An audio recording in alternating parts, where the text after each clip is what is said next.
Anda telah mengunduh podcast yang dipaparkan oleh Pendeta Dr. Erastus Sabdono ini dari truth.id/voice. Selamat mendengarkan podcast ini. Shalom saudara sekalian, salam sejahtera dalam kasih Tuhan kita Yesus Kristus. Kebenaran hari ini 3 April berjudul mengosongkan diri.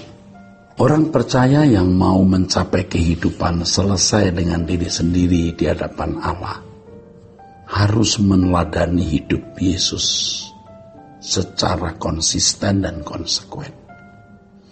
Yesus adalah sosok manusia sejati yang telah selesai dengan diri sendiri di hadapan Allah.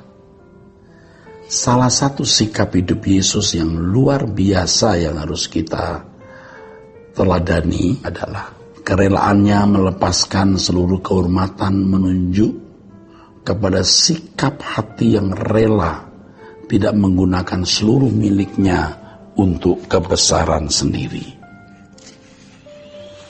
Demikianlah orang percaya yang meneladani kehidupan Yesus adalah orang yang rela kehilangan kehormatan. Inilah orang percaya yang memberikan seluruh hidupnya tanpa batas untuk pekerjaan Allah demi untuk menggenapi rencana Allah. Seorang yang tidak melepaskan hak untuk memperoleh kehormatan manusia atau dunia tidak pernah bisa selesai dengan dirinya sendiri di hadapan Allah dan tidak dapat melayani Allah. Jadi kita harus melepaskan hak untuk memperoleh kehormatan dari manusia.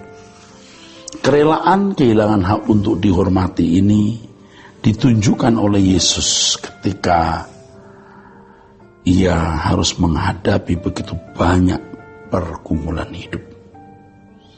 Dan itu bisa terjadi melalui proses pengosongan diri, di mana ketika Yesus berkeadaan sebagai manusia, ia dalam segala hal disamakan dengan manusia. Dalam Filipi pasal 2 ayat yang ke-7 tertulis bahwa Yesus telah mengosongkan dirinya.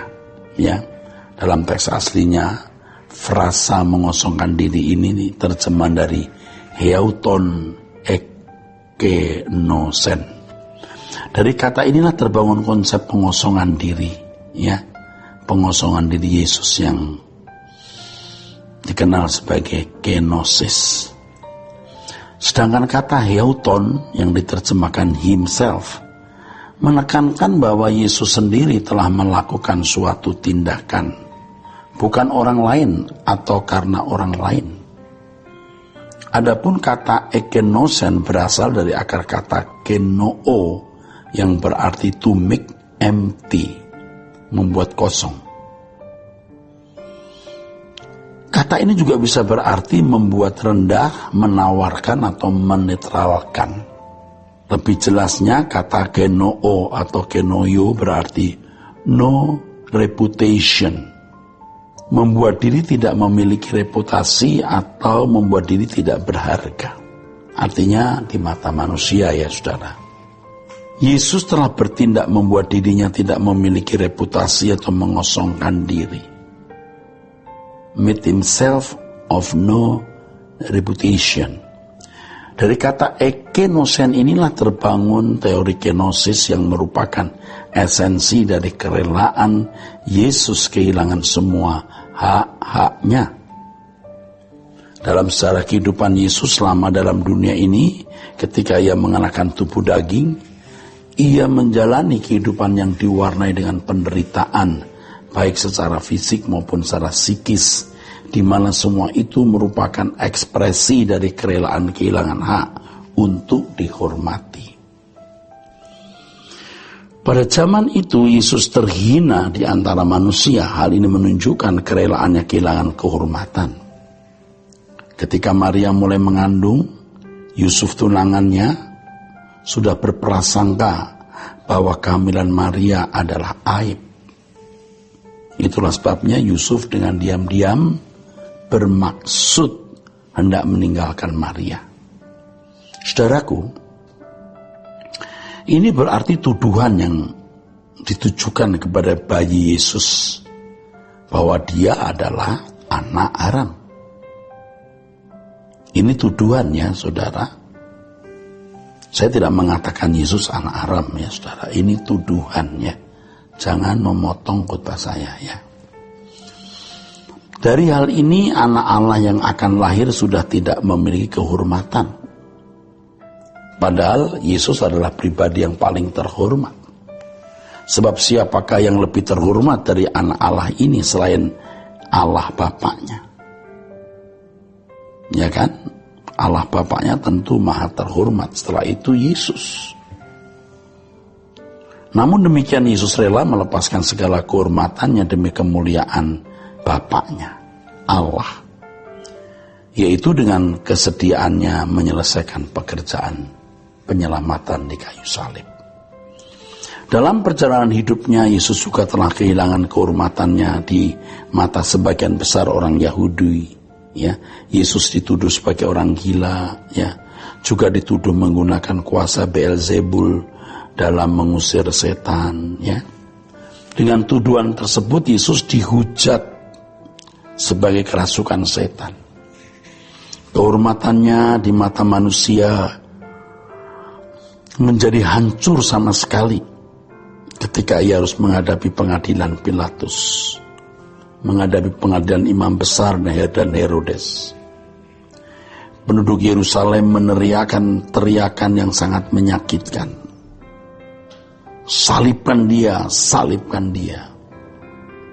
Akhirnya Yesus disalib dengan tuduhan sebagai penghujat Allah dan penyesat rakyat melawan kaisar atau penghasut rakyat melawan kaisar.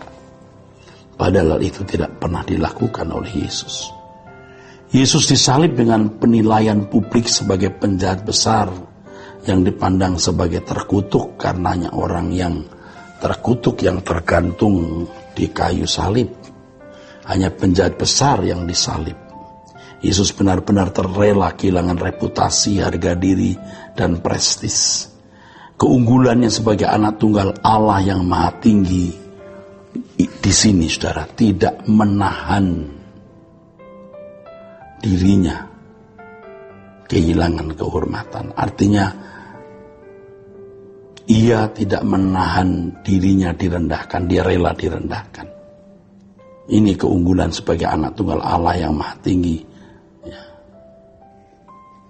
Ia terrela direndahkan. Dalam suatu pernyataannya Yesus mengemukakan serigala mempunyai liang dan burung mempunyai sarang, tetapi anak manusia tidak mempunyai tempat untuk meletakkan kepalanya.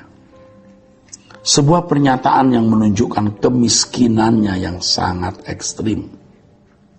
Ya, kemiskinannya yang sangat ekstrim. Dan hal itu lebih ditunjukkan lagi dengan kematiannya di kayu salib dengan tubuh setengah telanjang tergantung antara langit dan bumi. Dari hal ini tampak pula bahwa Yesus rela kehilangan hak untuk menikmati kekayaan materi yang sebenarnya adalah hak miliknya sendiri. Dan hak untuk menerima kehormatan dari manusia dan dunia sebab dia adalah anak Allah. Firman Tuhan mengatakan karena kamu telah mengenal kasih karunia Tuhan kita Yesus Kristus bahwa ia yang oleh karena kamu menjadi miskin sekalipun ia kaya supaya kamu menjadi kaya oleh karena kemiskinannya. Inilah contoh dari pribadi agung yang rela kehilangan hak untuk dihormati dan telah selesai dengan dirinya sendiri di hadapan Allah.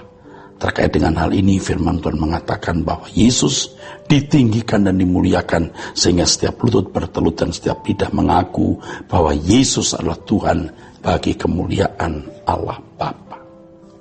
Saudaraku, kebenaran hari ini kiranya memberkati kita semua. Sola Gracia. Untuk berlangganan renungan harian dalam bentuk cetak, silakan hubungi Truth Literatur di nomor telepon 0878 7870 7000.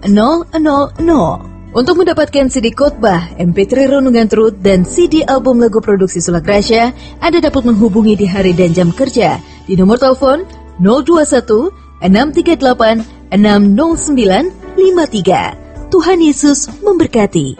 Sola Gracia.